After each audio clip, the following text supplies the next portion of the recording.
कल्याण कृषी उत्पन्न बाजार समितीला आता कचऱ्याच्या वेढ्याने पूर्णपणे त्रस्त केल्याचं पाहायला मिळतंय। कृषी उत्पन्न बाजार समिती परिसरामध्ये कचरा मोठ्या प्रमाणात वाढला असल्या कारणामुळे दुर्गंधीचा त्रास नागरिकांना आणि व्यापाऱ्यांना देखील सहन करावा लागतोय। कल्याण कृषी उत्पन्न बाजार समितीमधील परिसरात सध्या कचऱ्याचे आणि दुर्गंधीचे हे साम्राज्य पसरले असून नागरिकांचे आरोग्य त्यामुळे धोक्यात आले। मुख्य बाजारपेठ आणि फूल मार्केट परिसरात कचऱ्याचे ढिगारे दिसत असून अनेक दिवसांपासून हा कचरा न उचलला गेल्यामुळे या ठिकाणी फुले कुजू लागलेत, भाजी देखील सडलेली आहे। परिसरात दुर्गंधी पसरली जाते। या दुर्गंधीयुक्त कचऱ्यामुळे परिसरात खरेदीसाठी येणाऱ्या नागरिकांना नाकावरती रुमाल लावून फिरण्याची वेळ आली।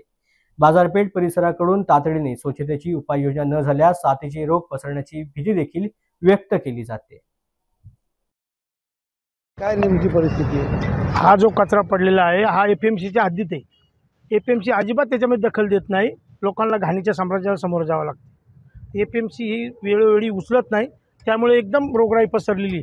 एपीएमसीनीच उचलायचा आहे हा कचरा। एपीएमसी लवकरात लवकर उचलावं।